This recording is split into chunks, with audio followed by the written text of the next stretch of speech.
nitumie nafasi hii kumwomba Mungu kwa ajili ya neno, ili basi neno hili likawe kama mbegu katika maisha yetu sisi sote kama familia katika Kristo. Baba, katika jina la Yesu Kristo, na kabidhi maeneo haya ya mkutano huu wa Injili, na ukabidhi na mji huu Baba mikononi mwako, na wakabidhi pia watu hawa mikononi mwako. Tunaomba Baba uwepo wako na baraka zako ziambatane nasi katika hili tukio ambalo tunalifanya. Tunaamini kwa uwezo wetu sisi hatuwezi, na ndio maana Mungu tunakualika na tunakuhitaji katika wakati huu, tukiamini kwamba naye shetani ana nguvu na mamlaka ya kuweza kusambaratisha uwepo wako kwa njia ya vinywa mbalimbali, vinywa vyetu. Tunakuomba Baba, malaika zako akatawale mahali hapa, ili neno hili litakaloenda kupandwa katikati ya kila mmoja ikawe kama mbegu ya haradali ambayo inakuwaga ni ndogo, lakini kikua inakuwa ni kubwa. Tunaomba basi neno hili likawe kama mbegu, ikastawi na kuweza kuzaa matunda na kubadili nia na mioyo ya watu, ili watu lengo wa kuelekea. Kwa kuwa Mungu, kusudi lako ni kutaka wanadamu wote wakimbilie wokovu, ili siku moja waje kukuona, na si wanadamu wote kuingia katika jehanamu. Nalika uwepo wako, tunajikabidhi Baba, yote tutakayoanza tunaomba yakapate kibali. Tunaomba hayo kwa njia ya Kristo mwanao anayeishi na kutawala katika umoja wa Mtakatifu Mungu daima na milele. Amen. Tumsifu Yesu Kristo. Mungu ni mwema nyakati zote. Nadhani somo letu ni somo ambalo ukipata nafasi ya utulivu linaweza likakujenga, lakini pia linaweza likakutoa. Somo letu linasema Mungu amekuumba na kukuleta duniani si kwa bahati mbaya. Mungu amekuumba na kukuleta duniani si kwa bahati mbaya. Yamkini mwingine anaweza kazani uwepo wake katika dunia ni kwa sababu ni vile ambavyo alivyo, au ni kwa sababu ya uwepo wa wazazi wake, hivyo akajikuta anajifanyia mambo kaza kwa kaza akijua kwamba yuko sahihi. Lakini lipo kusudi ambalo Mungu amekuumba na akakuweka hapa duniani. Mungu hakukuumba na kukuweka hapa duniani kwa lengo la kwamba ukikua kwa lengo na kwa sababu maalum ambazo Mungu amekufanya wewe kuwepo hapa duniani. Na ndiyo maana sababu hizo tusipoziishi inakuwa ni chukizo kubwa sana mbele za Mungu. Ikiwa sasa Mungu amekuumba na kukuweka duniani kwa makusudi, basi ni nafasi ya wewe kuzijua sababu au malengo au makusudi ya Mungu kukuweka duniani. Yajue makusudi ya Mungu kukuumba na kukuweka duniani. Tumsifu Yesu Kristo. Nimesema Mungu hajakuumba duniani kwa lengo, hajakuweka duniani kwa lengo la kwamba ukue alafu akuuze ajipatie fedha. Mungu hajakuweka duniani kama hivi ambavyo pengine tunafuga mifugo yetu, kwamba kuna wakati kama ni ng'ombe nitachinja, kama ni ng'ombe kuna wakati atanisaidia kulima. Lakini Mungu hajakuweka kwa makusudi hayo. Yapo makusudi mengine ambayo Mungu amekuumba na kukuweka duniani. Yajue makusudi ya Mungu ambayo amekuumba na kukuweka duniani. Yapo makusudi kaza kwa kaza, lakini mojawapo ni haya ambayo nitakufundisha ambayo hayo ndo makusudi ya Mungu kukuumba na kukuweka duniani. Kusudi la kwanza la Mungu kukuumba na kukuweka duniani, moja kabisa, Mungu amekuumba na kukuweka duniani ili uwe mtawala. Mungu amekuumba na kukuweka duniani, moja kabisa ni kukufanya wewe uwe mtawala, na nitafundisha maana yake ni nini. Lakini mbili, Mungu amekuumba na kukuweka duniani ili uzae matunda, matunda ya kiroho na matunda ya kimwili. Tumsifu Yesu Kristo. Na hiyo unaiona katika kitabu chetu cha Mwanzo sura ya kwanza mstari wa 26 na ule mstari wa 28. Haya ni makusudi ambayo Mungu mwenyewe amekuumba na akakuweka duniani. Mwanzo sura ya kwanza mstari wa 26 na ule mstari wa 28.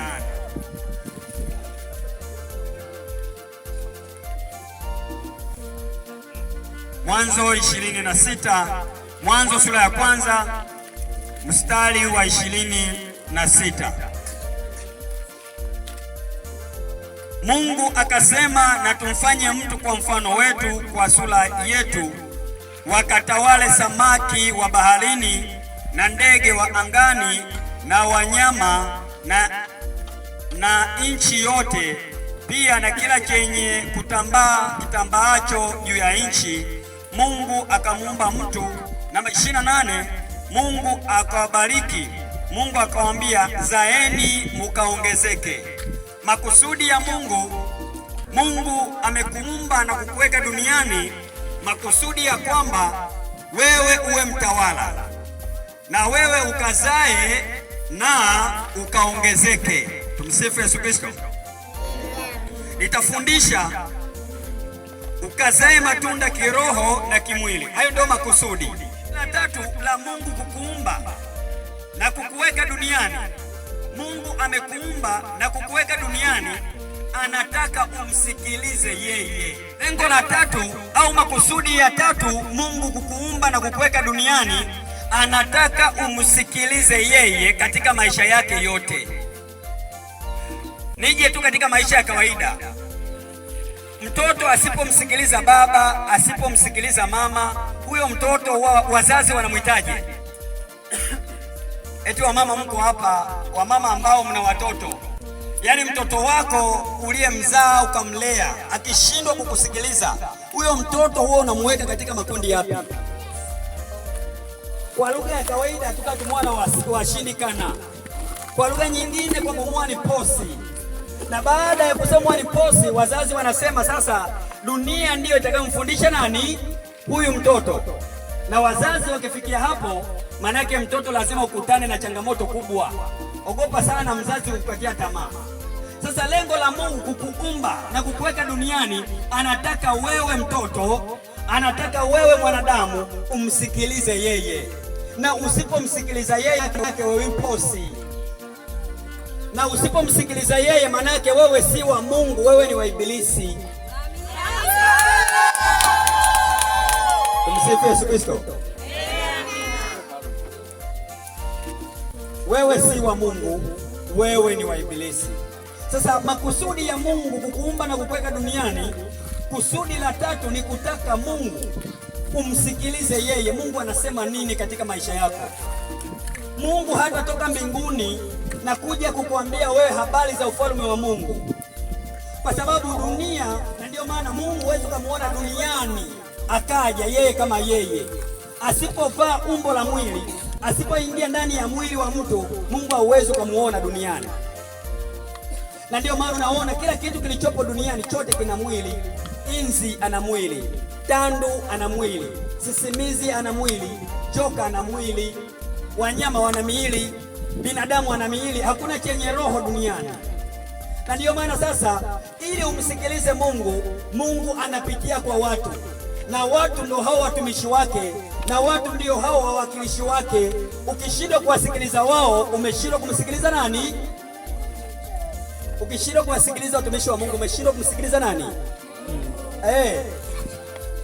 Ukimdharau mtumishi wa Mungu, umemdharau nani? Ukimdharau mtumishi wa Mungu, umemdharau nani? Naamani, tumsifu Yesu Kristo. Naamani mkoma alikuwa na ukoma, alikuwa ni jemedali wa jeshi.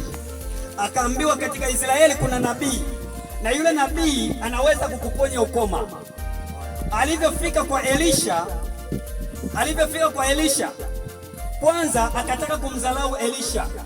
Elisha akamwambia, Naamani mkoma, nenda katika mto Yordani ukajichovya mara 7 katika mto Yordani. Elisha kama Elisha, yule Naamani mkoma akataka kuyadharau maneno ya nani? Ya Elisha. Akasema, mimi nilitegemea Elisha ataweka mikono yangu katika kichwa changu, ataweka mikono yangu katika magonjwa yangu, lakini cha kushangaza nilichokipokea ni hiki anachoniambia, nenda katika mto Yordani ukaweze kujichovya mara 7. Lakini mtumishi wa Naamani akamwambia Naamani, hivi Elisha angekwambia wewe ni mwenye pesa, angekwambia leta milioni 10 ili uweze kupona, usingetoa? Akasema ningetoa. Akasema sasa ungetoa, unaonaje ugumu kama amekwambia nenda ukajichovye mara 7? Naamani mkoma ikabidi yeye aende, akakubali kwenda kujichovya mara ngapi? Mara 7 ndani ya mto Yordani. Biblia inasema mara alivyojichovya mara 7, ukoma ukakatika, na mikono yake na mwili wake ukawa kama mtoto mchanga, ngozi yake ikarejea. Kilichomfanya Naamani mkoma kupona ni kwa sababu alisikiliza sauti ya nani? Ya Elisha, ambayo sauti ya Elisha ndani yake kulikuwa Mungu. Kumbe mtumishi wa Mungu ndani yake kunakuwa nani? Kunakuwa Mungu. Kumbe sauti ya Mungu hautoisikiliza ikisema, baba, mwanangu badilika, mwanangu nenda hivi, inaingia kupitia mtumishi wa nani?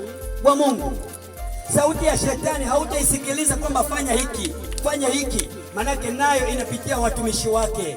Msifu Yesu Kristo. Kumbe Mungu amekweka duniani kwa lengo umsikilize yeye,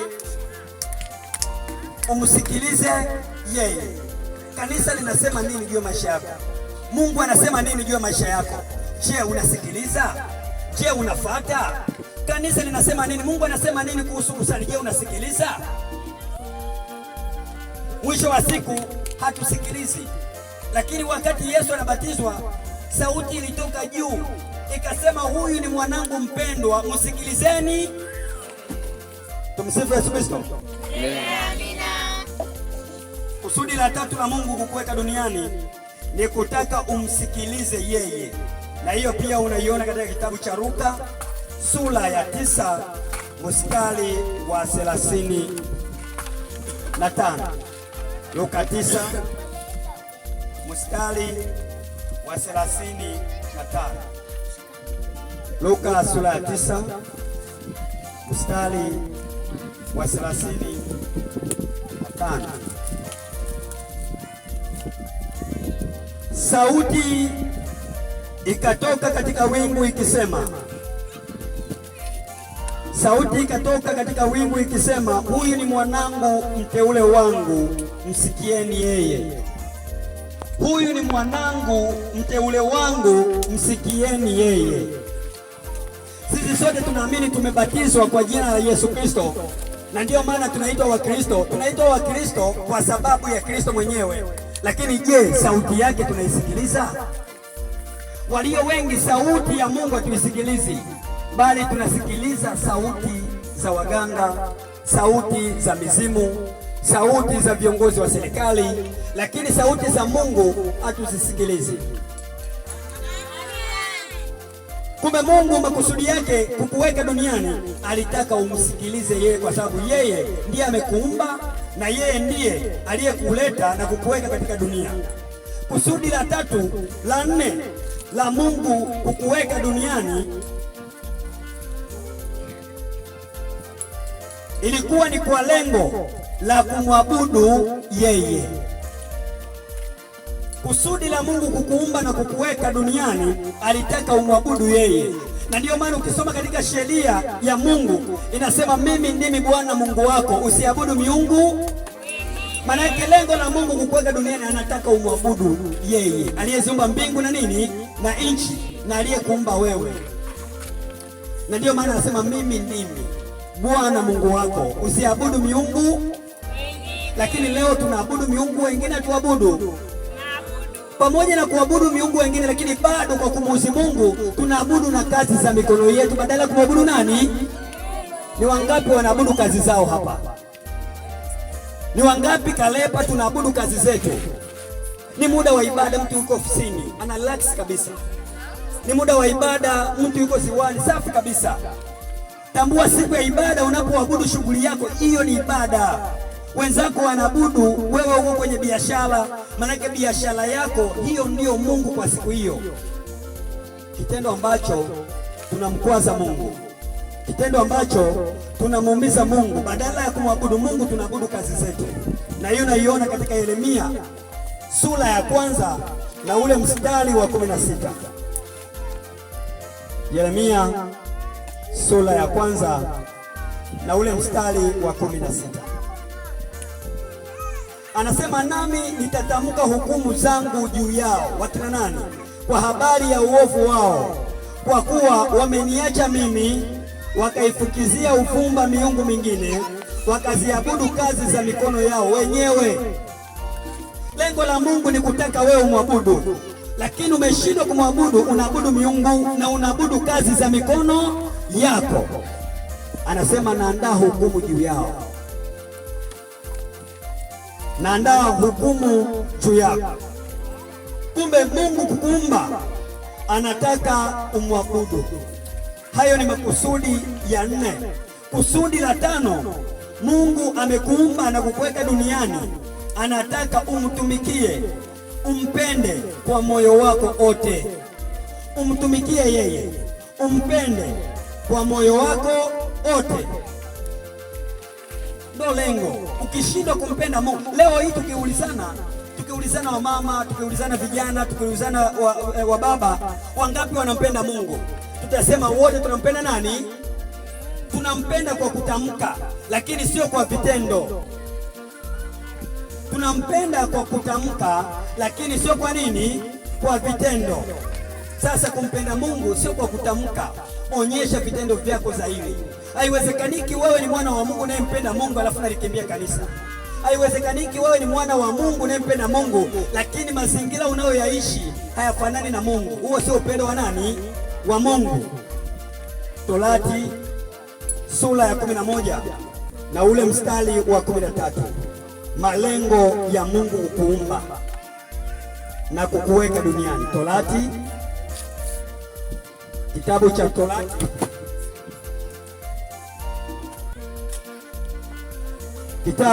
Torati sura ya 11 mstari wa 13.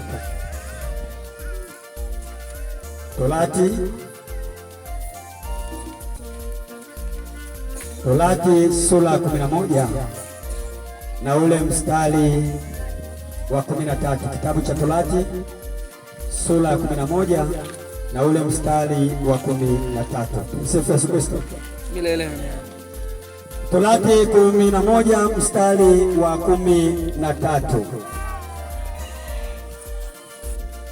Anasema tena, itakuwa mtakaposikiliza kwa bidii maagizo yangu niwaagizayo leo, kwa kumpenda Bwana Mungu wenu na kumtumikia kwa mioyo yenu yote na roho zenu zote. Lengo la Mungu ni kutaka umtumikie na kumpenda, na ndiyo maana akakuumba na akakuweka duniani. Tumsifu Yesu Kristo.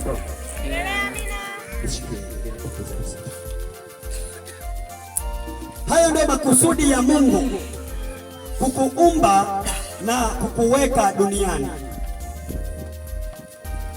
Lakini fahamu, kukuumba alikokuumba Mungu, amekupendelea, amekutofautisha na viumbe vyovyote vilivyopo duniani. Leo tambua kwamba Mungu kukuumba alikokuumba Mungu amekupendelea, Mungu amekutofautisha na hayawani na viumbe vyovyote vilivyopo duniani. Mwambie mwenzako Mungu amekupendelea. Mwambie mwenzako Mungu amekupendelea. Yani jinsi ulivyo Mungu amekupendelea, alafu akakutofautisha na viumbe vingine. Na nitakufundisha na maanisha nini kwamba Mungu amekupendelea na amekutofautisha na viumbe vingine. Lakini fahamu jinsi ambavyo Mungu amekupendelea. Fahamu jinsi ambavyo Mungu amekupendelea. Mungu hafanani na ng'ombe. Tumsifu Yesu Kristo. Mungu, angalia namna gani ambavyo Mungu amekupendelea. Mungu hafanani na ng'ombe. Kwa sababu Mungu hafanani na ng'ombe, maana yake na wewe binadamu hafanani na nini? Na ng'ombe. Maana yake wewe unafanana na Mungu. Mungu hafanani na ng'ombe, wala wewe hufanani na ng'ombe. Maana yake wewe unafanana na Mungu. Biblia inasema na tumfanye mtu kwa mfano wetu, katika kitabu cha Mwanzo sura ya 1 na ule mstari wa 26. Biblia inasema Mungu akasema na tumfanye mtu kwa mfano wetu, akatawale samaki wa baharini na ndege wa angani. Maana yake huo ni upendeleo ambao Mungu akakufananisha na sura yake. Mungu akakufananisha na umbo lake. Huo ni upendeleo. Maana yake ni nini?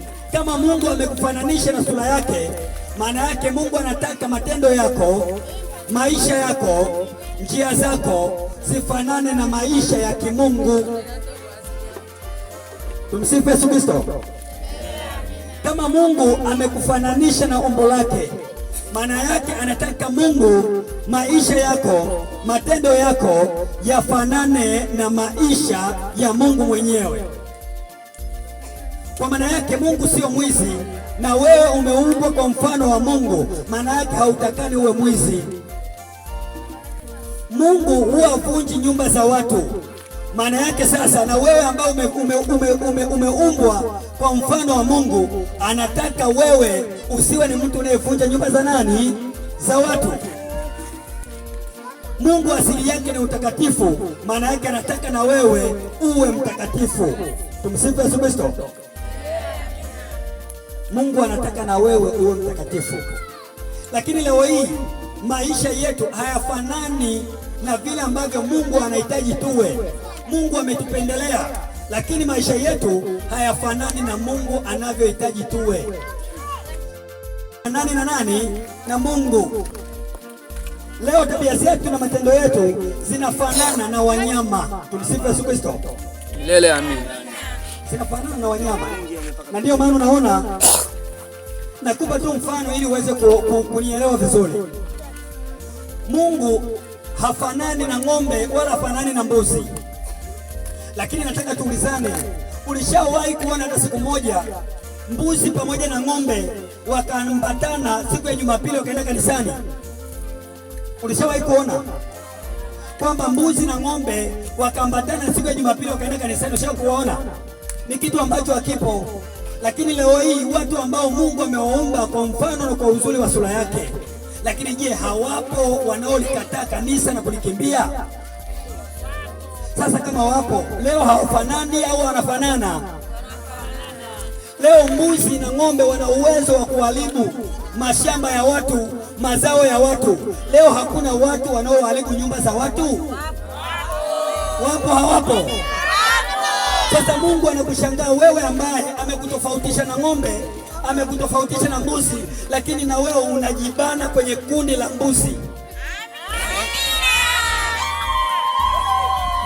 Mbuzi hajui mlango wa kanisa ni Jumapili, na wewe ambaye Mungu amekuumba kwa mfano wake, na wewe umeambatana na mbuzi, mlango wa kanisa hujui. Mbuzi anayeharibu mazao ya watu, mashamba ya watu, na wewe unapatana naye kwa kuharibu nyumba za watu. Kuna tofauti. Mungu anataka utoke huko. Tumsifu Yesu Kristo. Kumbe Mungu amekutofautisha kwa kukuumba alivyokuumba. Mungu amekutofautisha. Namba 2, Mungu amekupendelea kwa nafasi ipi? Mungu amekupendelea kwa nafasi ya kukupa utashi. Tumsifu Yesu Kristo. Mungu amekupendelea kwa nafasi ya kukupa utashi. Utashi ni kitu gani? Utashi ni uwezo wa kupambanua jema na baya. Leo hii umbwa wakija hapa wana uwezo wa kuokota kiporo ambacho kimetupwa, lakini je, wewe una uwezo wa kuokota kiporo na ukala? Si tunaelewana vizuri? Wewe una uwezo wa kuokota kiporo na ukala? Kwa nini? Kinachokutofautisha na utashi, wewe unatambua jema, unatambua baya, na ndio maana ni ngumu wewe kuokota kiporo. Lakini umbwa kwa sababu hana utashi, anaokota kiporo katikati ya watu na anabeba kwenda kula. Mungu amekupendelea, hajakupendelea? Tumsifu Yesu Kristo. Kwa sababu ya utashi, ndio maana Mungu amekuacha ufanye machaguzi mwenyewe katika maisha yako. Njia ipi ni sawa uifuate na njia ipi sio sawa usiifuate, kwa sababu kila njia ina matokeo. Njia nzuri ina matokeo mazuri, lakini njia mbaya vile vile ina matokeo mabaya. Na ndiyo maana Biblia inasema, tazama mbele yako nimeweka moto na maji, baraka pamoja na laana, ni kazi kwako kuchagua. Unapomkimbia Mungu, maana yake unatafuta laana. Unapomsogelea Mungu, maana yake unatafuta baraka. Na hiyo unaiona katika kitabu cha Torati sura ya 11 mstari wa 26 hadi mstari wa 28.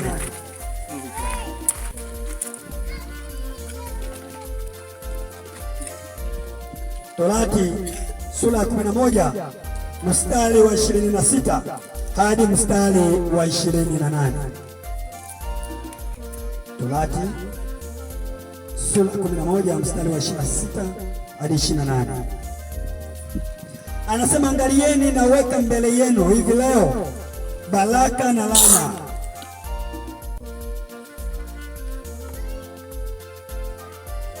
Angalieni naweka mbele yenu hivi leo baraka na laana.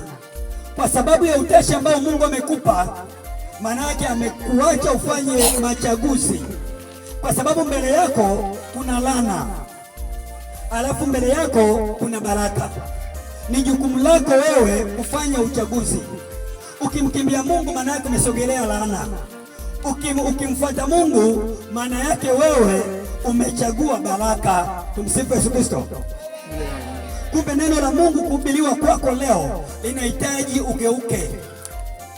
Kiburi chako bado hakikusaidii, wala kiburi chako hakiwezi kikabadilisha Mungu kuitwa nani.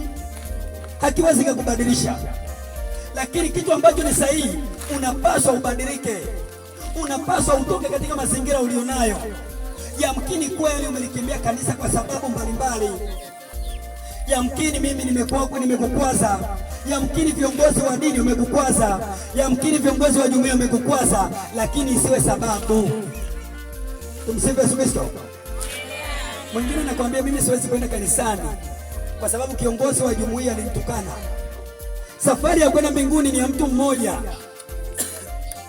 Utakana kinyongo juu ya kiongozi wa jumuiya, lakini tambua siku ukifa utakwenda naye. Tengeneza njia yako mwenyewe. Na leo nataka nikufundishe, kila baya linalokuja mbele yako, tambua lina shinikizo. Mimi ninapokuwa nimekukosea wewe, ninapokuletea majaribu, sio mimi, bali ni kwa sababu ya ibilisi aliyoko nyuma yangu. Siku moja Petro akamwambia Yesu, ili uelewe ninachokwambia. Siku moja Petro akamwambia Yesu, akasema, Yesu, unataka tena turudi maeneo yale yale ambayo jana tumekwenda, wale watu wakashindwa kukupokea? Mimi naona sio sawa kwenda kule. Lakini Yesu akamwambia Petro akamwambia shetani, akusema Petro, akasema shetani, rudi nyuma yangu, kwa kuwa huyawazi ya Mungu. Sio kwamba alikuwa anamwambia Petro, alikuwa anamwambia shetani aliyeko ndani ya nani? Ya Petro, anayetamka kupitia kinywa cha nani? Cha Petro. Kumbe shetani ana uwezo wa kuingia kwenye kinywa changu mimi nikakutoa kwenye mstari. Shetani anaweza kaingia mbele yangu mimi nikavunja nyumba yako. Usishangae shetani akaingia kwa mwalimu wa kwaya kuharibu nyumba yako. Ni binadamu. Shetani ana uwezo wa kuingia kwako kwa sababu ni roho. Na ndio maana katika bustani ya Edeni, shetani kwa sababu ana mwili aliingia kwenye mwili wa nini? Wa nyoka. Na ndipo akamdanganya nani? Eva. Angeenda yeye kama yeye, asingeweza kufaulu. Kumbe ina sababu ya wewe kulikimbia kanisa kwa sababu ya vikwazo. Usishindwe na ubaya, bali ushinde ubaya. Kwa nini? Ushinde ubaya kwa nini? Tumsifu Yesu Kristo. Wangapi wamebarikiwa na neno hili wanyoshe mikono? Wangapi wamebarikiwa na neno hili wanyoshe mikono juu? Tumsifu Yesu Kristo. Mungu ni mwema. Nyakati zote. Kwa ajili ya usalama wako tukabidhi mbele za Mungu, ili Mungu aweze kutembea na wewe na Mungu aweze kulinda familia yako. Baba mtakatifu, Mungu wa Israeli uliyeziumba mbingu na nchi, ina kila sababu Mwokozi wangu kukushukuru kwa ajili ya neno hili na kwa ajili ya mkutano huu. Nasimama Baba katika viwanja hivi nikikushukuru.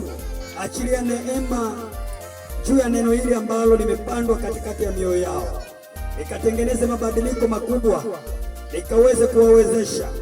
Lakini Baba, katika mkutano huu kawaguse wagonjwa mbalimbali, Mungu kaweze kuwaokoa. Baba, imeandikwa, kwa kupigwa kwako sisi tumepona, kwa kupigwa kwako sisi tumekombolewa. Na achilia neema ya uponyaji juu yao, jina la Yesu. Kawafungue wote na wafungua wote waliokuwa katika vifungo mbalimbali, vifungo vya mashetani, vifungo vya majini, vifungo vya mapepo, vifungo vya magonjwa mbalimbali. Wengine wanateseka katika nyumba zao. Baba, na wakabidhi kwako katika saa hii nguvu zozote za giza, nguvu zozote za kishetani zinazowamiliki Baba, ninaziharibu Baba, ninaziteketeza katika jina la Yesu Kristo wa Nazareti aliye hai.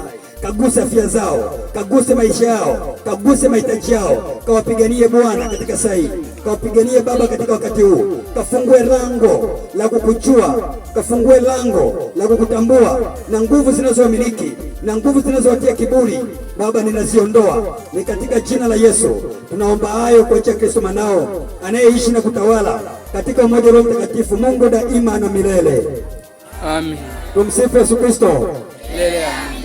Mimi niwashukuru sana Wakristo wote wa Kalepa. Lakini mkutano huu wa Injili na kesho upo. Lakini yote mliofundishwa yatiini katika mioyo yenu, yatakuwa ni tunu na yatakuwa ni zawadi. Unapopata nafasi ya kusikiliza neno la Mungu, hakuna sababu ya kufanya moyo wako kuwa mgumu, kwa kuwa ukifanya moyo wako kuwa mgumu, yanaweza kukupata kama iliyompata Farao kwa kutokusikiliza sauti ya Mungu. Kilichompata ni kikubwa. Mateso unayoyapitia, mahangaiko unayoyapitia yanayosababisha upoteze pesa mara kwa mara, chanzo sio wachawi, chanzo ni wewe, kwa sababu ya maisha unayoyaishi.